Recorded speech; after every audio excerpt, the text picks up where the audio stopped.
Get your ears wrapped around the Golden State Media Concepts Basketball Podcast. All the scoop you need to know from college basketball to the NBA and even March Madness. News of your rising stars. Topics on and off the hardwood. This is the Golden State Media Concepts Basketball Podcast.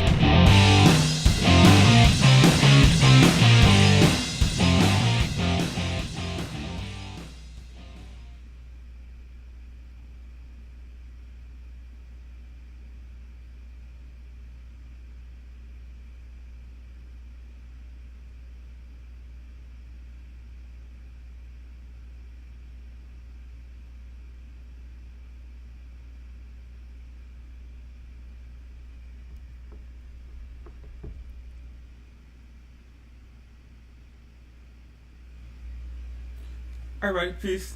Welcome to the GSMC Basketball Podcast show, brought to you by the GSMC Sports Network. As you guys know, I'm your host, Casuan, and man, we've got some breaking news to cover today, guys. We're going to be covering the not transcendent, but the huge power shifting trade that occurred in the NBA. Not with the Milwaukee Bucks, but with the Boston Celtics, with Portland sending over Jrueholiday. We're going to be covering that trade, and we'll be covering some news coming out of Philly's Media Day involving none other than James Harden. We're also going to be previewing the WNBA Finals, the matchup between the Aces and the Liberty, how that series is going to turn out. And we're also going to be discussing, after the trades that have been occurring over the past week, who are now the favorites to win the NBA championship. But before we get into any of that, guys, if you haven't already, be sure to hit that like button, hit that subscribe button as well, so you guys can stay up to date on all of our latest content that we post daily. Be sure to follow us on Patreon as well. You can do so by going to patreon.com, clicking on the search bar and typing in GSMC Sports Network. That way you can gain access to all of our exclusive content. And if you'd like to support our network and our company, you can do so by following the link in the ticker below. It's streamelements.com/GSMC-sportsnetwork./tip. Once again, it's streamelements.com/GSMC-sportsnetwork./tip. None of this is possible without you guys as fans, so we're so grateful and honored for all support and love that you show us. But with that being said, let's go get right into it, guys. So, if you haven't heard already, Jrueholiday has been traded to the Boston Celtics after spending less than a week in Portland. The Portland Trailblazers, like I said, sent over Jrueholiday to the Boston Celtics in exchange for former Sixth Man of the Year Malcolm Brogdon, and defensive rim protector Robert Williams III, and 2 first-round picks. And if you guys recall, when we were covering the Portland trade with Milwaukee sending Dame over to Boston, I talked about how Miami or Boston or Philly would be prime candidates to land Jrueholiday. And I talked about in the show on Friday that I thought that Boston would be the primary candidate for Jrueholiday because they had the best assets to give them and to give Portland, and he fit the best there. And I talked about how Miami they didn't have much to give Portland, which is why that trade never happened in the first place. And how any trade with Philly would have to involve Tyrese Maxey, and Philly's not willing to give up Tyrese Maxey, and how that was vital because it would have to involve Maxey and James Harden, and James Harden would not want to play in Portland, so they would just have to buy him out anyways. So it wouldn't be worth it for Portland to make that trade with Philly. So Boston would now emerge as the primary candidate. Talked about Golden State for a little bit, but that was just speculation. But I knew for sure this Boston trade had a legitimate chance of happening, and it did. And this is an instance where both parties win. The old adage is that whoever gets the best player wins the trade, but there are some instances where both teams win the trade, and this was an instance where both teams won. The best example of a trade or a deal occurring is when both sides aren't completely satisfied but fully content. And if you got those that work in business, you guys understand what I'm saying, where neither side is super ecstatic about the deal, but both are content with the outcome of it. And that's how you know a good deal occurred. Both sides, if it was up to Boston, they would have loved to keep Robert Williams, but they gained a top 10 point guard in Jrue Holiday, and they basically get a souped up version of Marcus Smart. And in Portland, of course, they would have loved to keep Jrue Holiday as a good veteran presence, but hey, they get a former Sixth Man of the Year, a big defensive stopper in Robert Williams, they're comparable to DeAndre Ayton, and they get 2 first-round picks. So they got what they wanted, and they're in rebuilding mode now. So both teams won that trade, or both teams got what they wanted out of that trade, and sure, it was a win for both teams. And does this now make Boston the favorite to win the NBA championship? That's an interesting thing to think about. Let's just think about first, however, how Jrue Holiday is going to fit in Boston, right? So he'll be matched with obviously Jason Tatum and Jaylen Brown, and Kristaps Porzingis and Al Horford. The thing that worries me now is perhaps the depth of Boston. I mean, they still have Derek White, and that's pretty much the extent of their depth now. Come off the bench, not sure how they're, if they're going to start Al Horford or Derek White. That remains to be seen. But Boston now has lost some depth that they had last year, and perhaps they can make one or two other deals, or perhaps they trust Peyton Pritchard to come off the bench, or they trust the guys they have now. But the thing that worries me now about Boston is the depth that they have. But if I'm Boston, I imagine that they're in win now mode. There's no other, and we're going to talk about this a little in the last segment. I don't want to get too deep into it, but Jrue Holiday fits well with this Boston team because Jrue Holiday doesn't need plays drawn up for him in order to score. And what I mean by that, he's able to play off the ball. He's able to play within the offense. He shoots well off the catch. He runs the lane well. He runs in transition well. He gets to a spot efficiently, and he shoots efficiently while shooting minimal shots. And because what he's most known for, what he's most prominent and most talented in is his defensive prowess, he will always find a way to be efficient on the court. Because even if his shot isn't falling or he's not as efficient offensively as he normally is, he can still give maximum effort, and he can still show his impact on the defensive end, and he can still make his presence known on the defensive end. It's unfortunate, but there's some guys who can only make their presence known offensively, and those are guys who aren't complete players as of yet. But guys that can make their presence known offensively and defensively, those are few and far between, especially in today's NBA. And if you can find someone like that, it's so much easier to plug and play them in any roster or in any sort of setting, because they'll always have an impact. Their presence will always be known or always be felt, despite the offensive shooting performance that they have on that day. And kind of like similar to how I led off this show with Jrue Holiday is a souped up version of Marcus Smart, and we know Marcus Smart was a former Defensive Player of the Year. But there's no question, if you had to poll the GMs and coaches, I'd imagine 32 out of 32 of the teams would say that Jrue Holiday is a better player than Marcus Smart. And that's nothing against Marcus Smart. Marcus Smart is a great player, all-star. Like I said, Defensive Player of the Year, all-defensive team. Has been a great point guard for the past 5 or 6 years. And he's going to be one of the veteran leaders on that Memphis team. But like I said, there are levels to it, and Jrue Holiday is a step above Marcus Smart. And Boston improved because, listen, there's a reason they were willing to give up Marcus Smart. They felt like they had reached their peak with Marcus, and they felt like it was time for something new, whether it be with Derek White or Malcolm Brogdon at that starting point guard position. But if you're Boston now, you kind of luck out and you're able to get a better version of all three of the guys. And someone that's better than all three of them in Jrue Holiday. So Boston is very happy with this trade. One of the questions was the low post presence of Boston now, with Kristaps Porzingis now manning the helm there. They still have Al Horford, who is a substantial defensive presence in low post, but neither of them are Robert Williams. So will the Celtics struggle on their interior defense? That remains to be seen. We know that Tatum is a good defender, but it's not something that he's known for. Jaylen Brown is a more active defender, I'd say, than Jason Tatum is.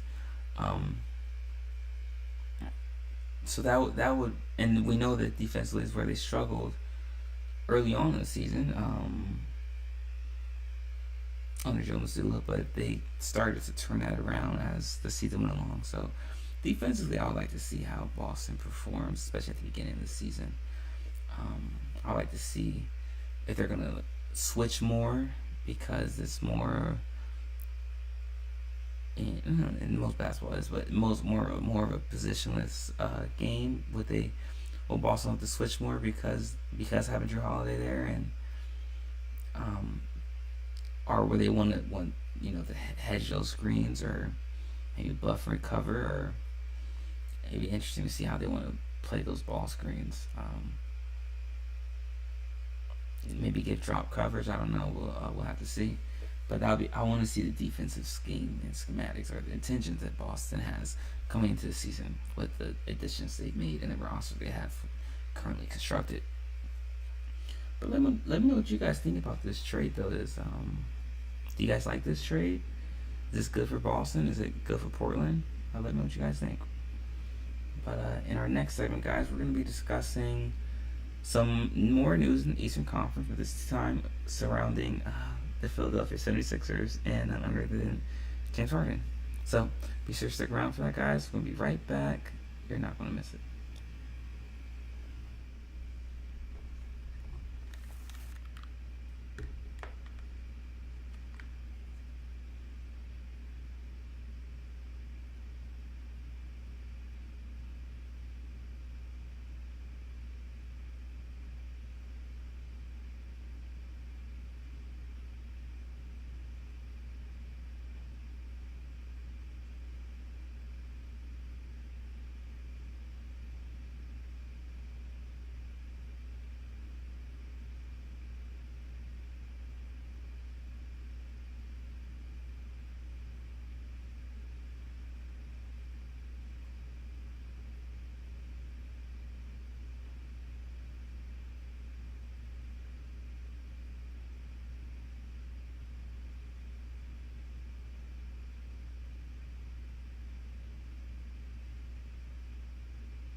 Alright, welcome back.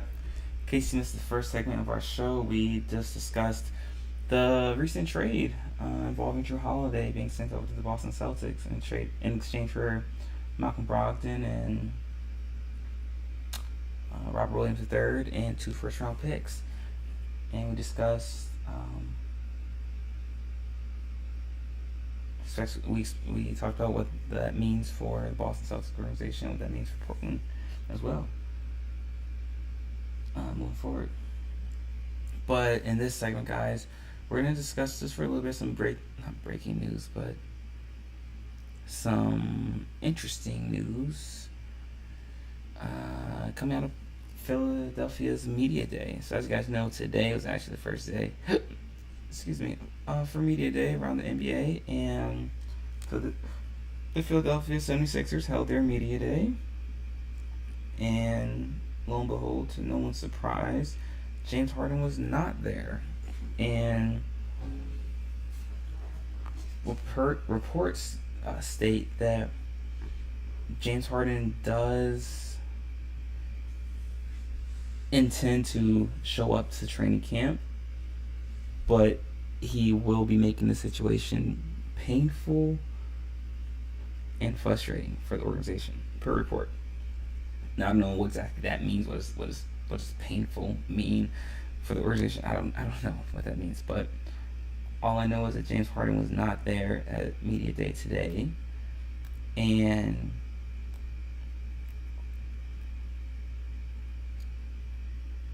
you know, I was someone that talked about this back in July, that there's no way that James Harden can play in Philly again. But where are you going to trade him to?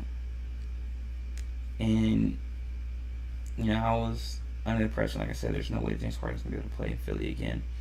But I still think that Indiana might be a viable option because of their cap space and what they can offer Philly. Now, I'm not saying James Harden wants to play in Indiana, but don't be surprised if you see that those trade rumors circulating around, and that possibly is a viable option. You know, Indiana will be willing to take the James Harden's contract under their salary cap, because there are some teams in the NBA that are content with not being playoff contenders, but also not being in the lottery every year. And Indiana is one of those teams. Washington is one of those teams that kind of falls in that sort of frame. And Indiana, like I said, has the cap space and the picks. They have Buddy Hield and Miles Turner, so they can create a package to trade for James Harden. And like I said, for Indiana, you bring in James Harden, and now you've got an attraction to bring in fans, and you still generate money off of that. And you might not be a championship contender, but you might be able to make it into the play-in tournament or be a lower seed in the playoffs. So if you're Indiana, you're perfectly okay with that. But obviously James Harden, you're not okay with that because you want to play for a contender. And I'd imagine that if that trade was to occur between Philly and Indiana, James would just ask for a buyout. He wouldn't report to Indiana at all. So the question then becomes: is James Harden willing to take a pay cut wherever he goes? Because he's going to have to. You know, he opted into his $34 million extension, but I just don't know many contenders that are going to be willing to take that contract under their salary. And another reason this is interesting is because of the relationship that James Harden and Joel Embiid have. From all intents and purposes, they have a good relationship. They have a closer relationship than people might expect. And Joel Embiid wanted James Harden back from jump. He's been in full support of James Harden throughout his entire soap opera, stating that he wants James back. But Nick Nurse said something pretty interesting. He said he wants people there that want to be there. So I don't know how James Harden might have taken those comments, but this will be something that the longer, same thing with how it was in Houston. The longer this percolates, the worse it gets, and I don't think James Harden's going to play in Boston. Play in Philly again. There's just no way. But let me know what you guys think. Do you guys think James Harden's playing days in Philly are over, or will he be suited up for them in Game 1 of the regular season? Let me know. Share your thoughts in the comment section. I just don't see how this is gonna happen. How that's gonna happen. But in our next segment, guys, we're gonna be discussing some WNBA Finals preview action between the Aces and the Liberty. So, guys, be sure to stick around for all of that. Be right back. You're not gonna miss it.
Alright, everybody, welcome back. In case you missed the first two segments of our show, we discussed the recent trade involving Jrueholiday being sent over to the Boston Celtics in exchange for Malcolm Brogdon and Robert Williams III.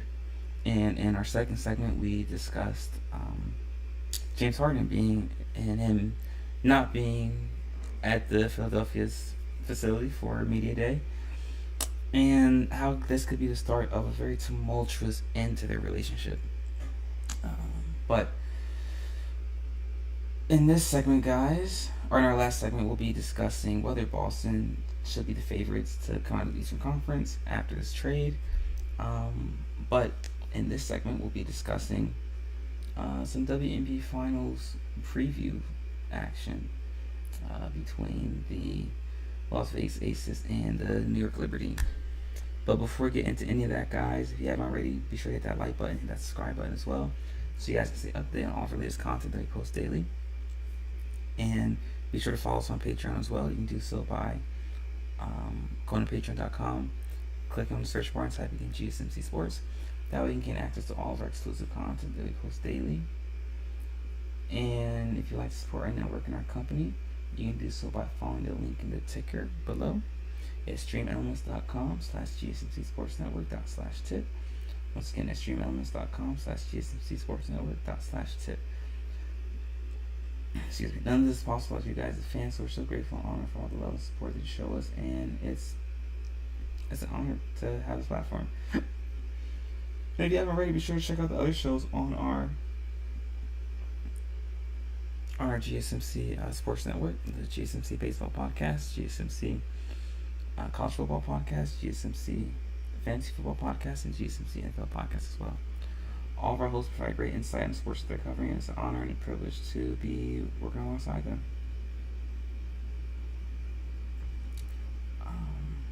But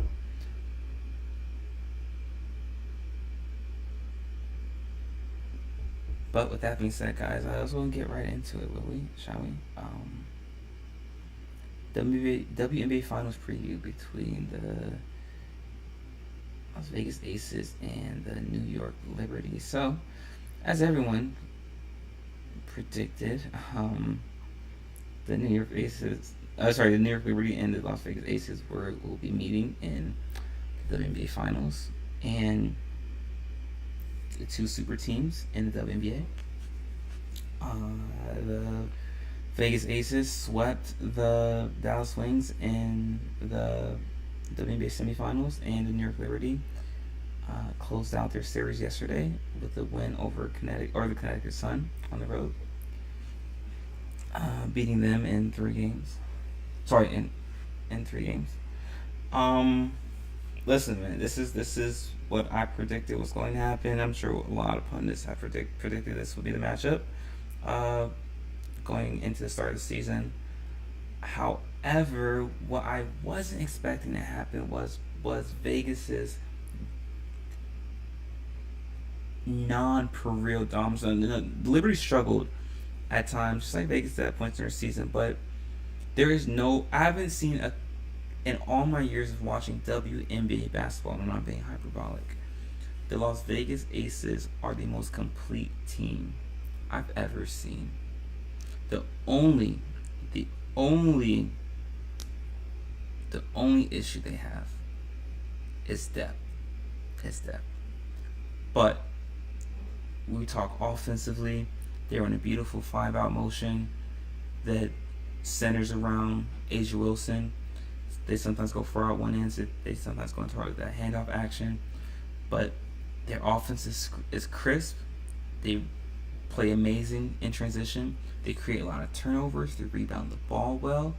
They do a good job of switching between man and zone. They run a beautiful boxing one. They ran a beautiful boxing one against Dallas on Enrique Umumbawali, which I haven't seen a boxing one ran on somebody in the WNBA game since the Phoenix Mercury and the Seattle Storm back in 2008.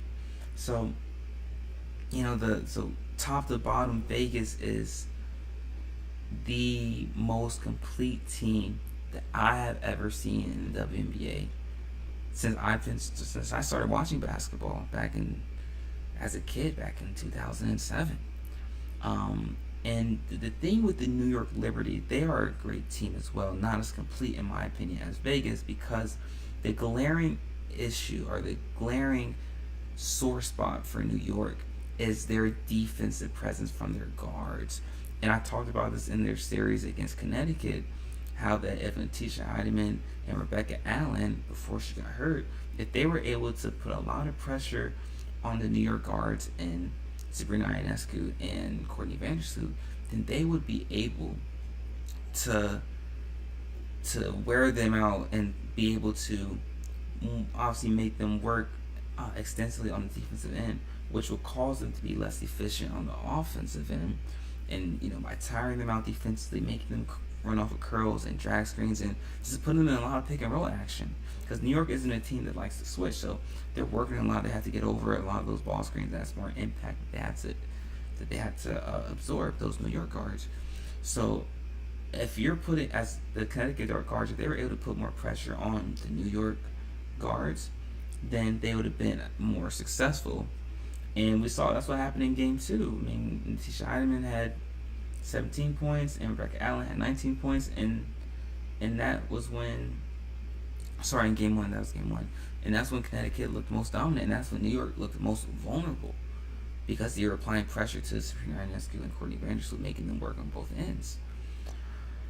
And something that I've talked about extensively over the past 2 months is how Vegas's backcourt specifically of Kelsey Plum and Chelsea Gray and Jackie Young, that is the best backcourt I've ever seen in the WNBA, outside of Cynthia Cooper and Cheryl Swoops. Aside from those two, this is the best backcourt in the WNBA history I've ever seen, with Plum and Young and Gray.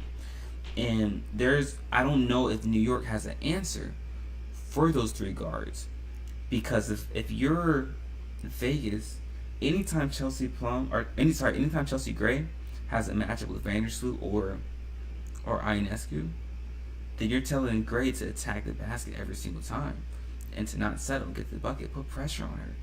And I can say that about any three of those guards, Kelsey Plum or Jackie Young, or Vandersloot or Ionescu are guarding you. Attack the bucket, get to the paint, put pressure on them, make them turn their hips, make them get downhill, tire them out on the defensive end. That way, since they have to use more energy on the defensive end, when they get on the offensive end, they might not be as crisp. Might not be as efficient, and that disrupts the New York Liberty offense to an extent. The New York Liberty still have Brianna Stewart and Jonquel Jones.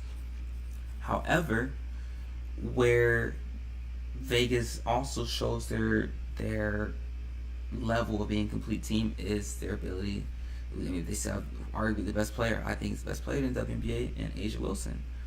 And so if we say that the matchup between A'ja Wilson and Brianna Stewart will be a wash, then okay, I'll live with that. We'll say that's a wash.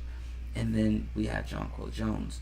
And how will Jonquel Jones be able to attack the offensive glass and create second chance opportunities for New York? That's where the question then comes in. And if you're Vegas, are you going to allow Kia Stokes to box her out one-on-one, or are you going to bring help? Are you going to be more help on those rebounding, for the rebounding purposes? And that would be the only question I would have for Vegas, is how would they handle Jonquel Jones on the rebounding end. Only because, not because they're lack of size, but because their lack of depth on the bench. But I just don't see how New York will be able to stay in front of Vegas defensively, and I can only see this being a shootout. That's the only way New York can stay with this Vegas team, if it turns into a shootout. Because they won't be able to guard them. And I don't want, I'll give a prediction now, but this is a tentative prediction. I have Vegas winning this series in 4 games, 5-game series, but I have Vegas winning this series in 4 games.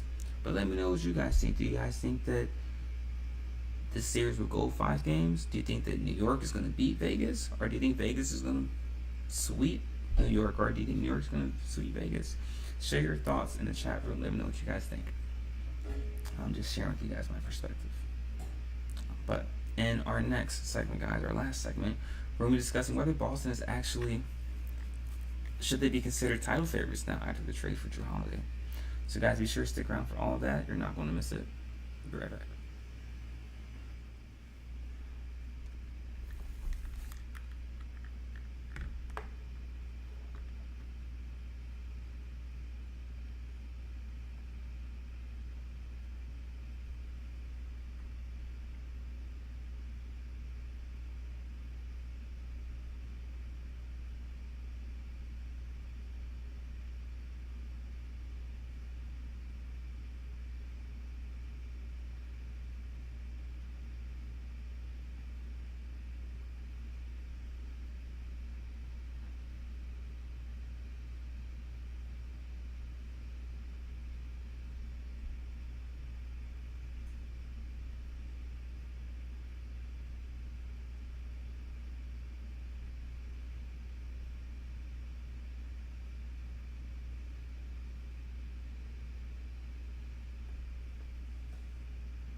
Alright, everybody, welcome back to the final segment of our show. In case you missed the earlier segments, we talked about the trade involving Jrue Holiday being sent over to the Boston Celtics.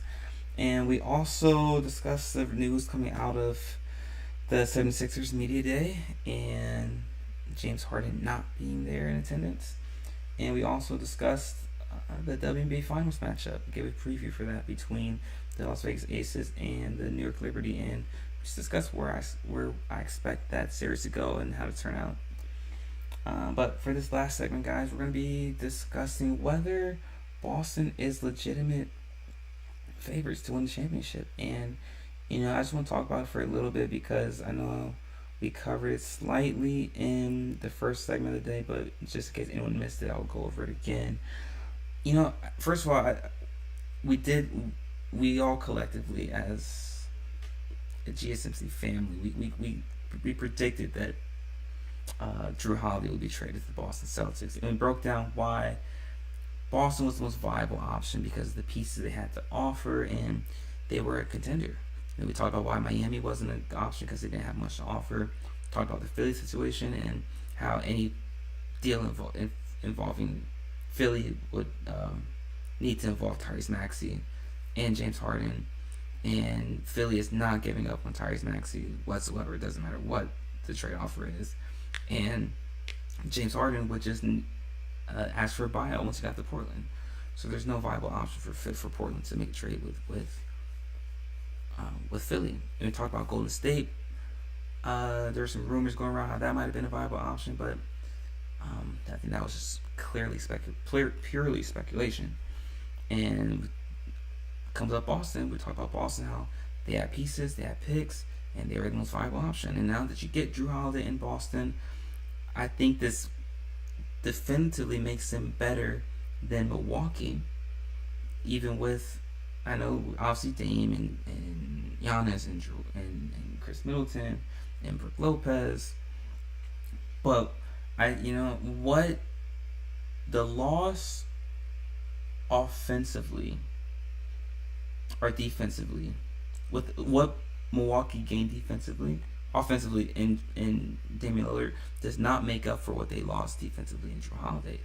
And some people might disagree with that, and listen, that's fine, but Jrue's defensive presence is what catalyzed Milwaukee's defense. And I know they had all defensive players in low post with Giannis and Brook Lopez, but the better your perimeter defense is, the less pressure you put on your interior, on your low post players. And so if you sit down and actually watch the Milwaukee games, not a lot of guys were getting past the perimeter when they played Milwaukee, because you had guys like Jrue and Chris Middleton. They were, when healthy, they were good defenders. And what we're going to see now is we're going to see more players, more wings get to the bucket on Milwaukee. And now we're going to really see how good those post players are in Giannis and Brook Lopez. And with Boston, I talked about how I'm not sure Jason Tatum can be the best player on the championship team. And I still believe that. And maybe what Boston should be doing now is shifting the roles between Tatum and Brown. Because I hate the concept of saying, well, you got to trade one. No. The guys play well together. But now you maybe try shifting Brown to the primary and Tatum to the secondary. And some people are going to say, well, Brown looked terrible in the Eastern Conference Finals. I understand that. But if we look how he played over the course of the season, his numbers were extremely efficient in the touches that he had. And people that play basketball at a high level understand that when your creative opportunities go from 30 to 15, that changes drastically. And what I mean by that is Jason Tatum has a substantially higher number of creative opportunities than Jaylen Brown does. We see a lot of times Tatum is able to create from the top of the key, is able to create from the wing. The offense goes through him. But if you're Jaylen Brown, you have to score within the offense. You very rarely get touches where you're able to create for yourself and for the team. So a lot of his scores, a lot of his drives are for slashes. And that's different than creating from the top of the key or within the primary ball handler's position. And we haven't seen that yet out of Brown. But what we have seen when Brown is in that position, he's efficient. So couple that with the fact that Brown is also a better defender than Tatum, and he's not as streaky of a scorer as Tatum is, but he's a more consistent scorer. He's more leveled. Those are positive signs for me as a GM, as a coach, to say, okay, maybe we should put him in our primary position, primary scoring position, primary playmaker position, and move Tatum over to that secondary, because you want someone that's more consistent, more thorough. But someone that's streaky, you don't mind him being in that secondary position, because now you know when he gets hot, he gets hot. And then if he gets hot, then you can run it through him. But you want your primary to be more consistent, more steady, and that's what Brown gives you. And so if Boston is able to transition from Tatum being your primary to Brown being your primary, and adding Jrue Holiday into the mix, that clearly and definitively to me makes Boston the best team in the Eastern Conference and the favorite to win the NBA championship. But let me know what you guys think in the comment section, or in the chat room as well.